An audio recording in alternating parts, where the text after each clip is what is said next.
Ladies and gentlemen, let's Red Gaming Telecom video. We're going to be doing a GPU comparison of the GTX 760 from Nvidia versus AMD's R9 280. So the version we're going to be looking at from Nvidia is the standard 2GB model from EVGA. Obviously there are much better images on the article, which is linked down below. I'll tell you guys the system specifications on the test bed in just a moment, as well as the testing methodology, although all of that information is in the article. But you can check the video out as well, just to give you kind of a frame rate comparison. This specifications, by the way, it requires an 8 and a 6 pin. Once again, all of this is in the video, in the article. So with this, you're looking at 1152 stream processors, 980 megahertz, 32 ROPs, and 96 texture mapping units, 2 gigabytes of RAM, as I've mentioned a couple of times now, 256-bit memory bus, and finally 192 gigabytes per second. It's going to cost you about 184 Great British pounds, or if you're paying in US dollars, it's going to cost you about 250. So this is AMD's offering. This is his model. Let me just make sure I'm holding this in a way that you guys can actually see it. Once again, all the photos are on here anyway, so I'm not going to worry myself too much. So this is his model. It's an Ice QX2. 1792 stream processors, 953 megahertz, 32 ROPs, 3 gigabytes of GDDR5 memory, 384-bit memory bus, 240 gigabytes per second memory bandwidth, and finally 112 texture mapping units. So this sucker is going to cost you 190 Great British pounds, or about $250. So, what are my thoughts on these? Well, first of all, test systems. So I'm running this on a completely stock i7 4770K. I removed all the overclocks that I normally have because I want to make this as indicative of a test environment as possible. In other words, so it's pretty damn easy to replicate.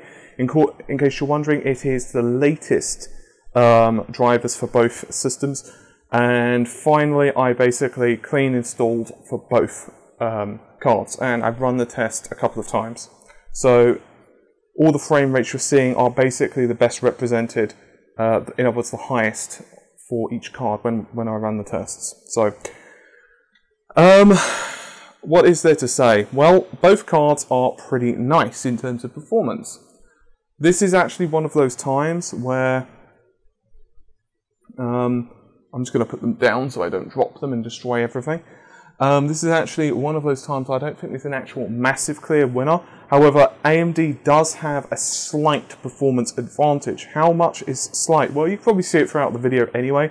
But for example, Metro Last Light, you're looking at 47 for the R9 280. Meanwhile, Nvidia comes up a little bit short. It's looking at 41. Sleeping Dogs, you're looking at about 3 to 4 frames per second difference.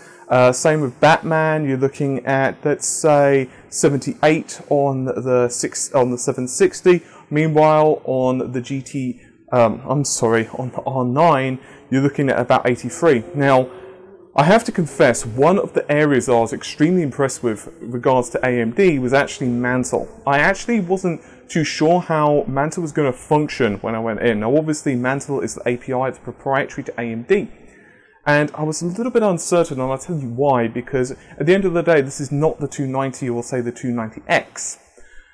But I tested it out, and suffice to say, Mantle made an absolutely massive difference. To give you an idea, the two cards were roughly even without Mantle enabled. But when you actually enabled Mantle, it went from the mid-50s to 70 frames a second average, obviously using the Thief's built-in benchmark, which is pretty damn impressive. It's like 15 frames per second higher. And when you consider that this is, once again, with everything at the highest, not SSAA or anything like that, because that's probably asking a bit too much, you can start to see the value of AMD's Mantle technology.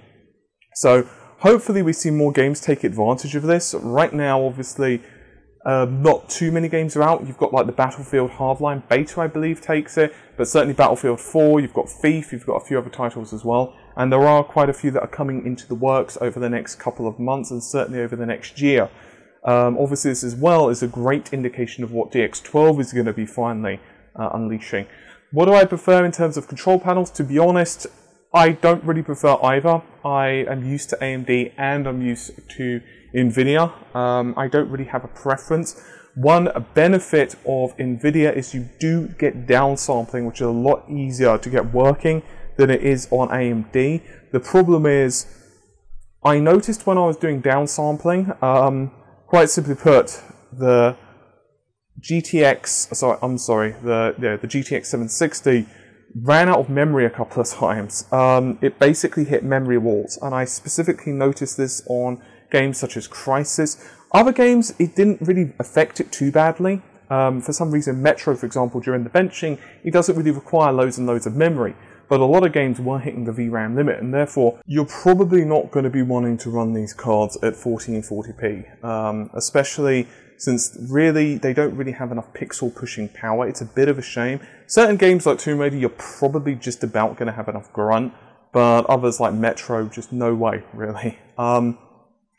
Mantle is definitely a major positive for AMD, and honestly, I'm pretty damn impressed with it. I'm hoping that a lot more games are going to support it, and I hope it's indicative and a great example of what DirectX 12 is going to bring. It's actually ridiculous, the performance benefits of Mantle. I'm certainly going to explore it a lot more in upcoming videos because I think it's pretty damn impressive. Both cards pretty damn quiet, so there's not like a major reason to go for one or the other, but in my personal opinion, simply because in my tests anyway, AMD's cards offered slightly better performance, then it's obviously the winner. The extra VRAM is also going to be a nice benefit in the future because you just don't know how games are going to evolve. And this is actually the VRAM issue, despite the fact that, as I said, my main gaming card is a GTX 780 Ti EVGA model, but that's a 3 GB. And I actually mentioned even in that review that I didn't feel it had enough RAM.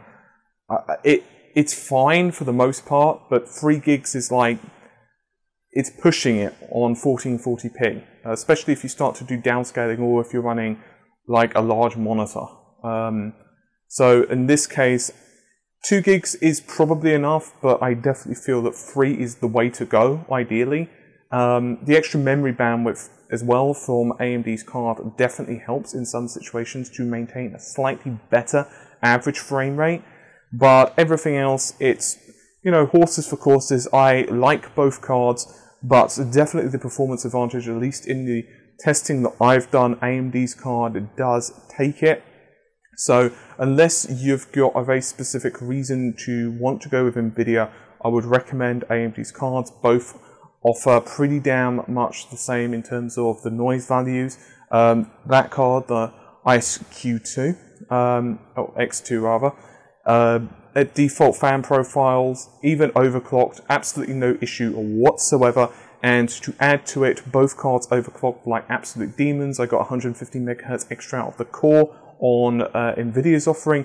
Meanwhile, from 953 MHz on the core from AMD's card, I got to 1125, and I could probably have pushed it a little bit more. In fact, I might play around with it for the end of this review just to see what else I can get. Obviously, that translates into quite a bit of extra goodies and performance. If you would like to win a Radeon R9 280, the exact model that was featured in this very review, then all you have to do is click on the review link, the article in the video description, and you're going to find 2 links, one to a Twitter status and one to Facebook. So you can either retweet or share either of those to enter, and also if you can like and comment this on this video, then you will be entered into a prize draw and you will win the card if you are chosen. It will be selected at random, basically using a random number generator, and we will announce the winner on the 25th. Now please bear in mind, you must be comfortable sending us privately your, well, shipping details, because then we will pass them over to AMD and then they will ship you directly the card. So just remember, if you're not comfortable giving us your name and address, then you can't win the card, just to clarify. So anyway, if you are comfortable with that, just share either the Twitter status or the Facebook status, which you will find in the article, and then you shall win. Anyway, I hopefully you've enjoyed the video and found the review somewhat helpful. I'll see you soon. Take care and bye for now.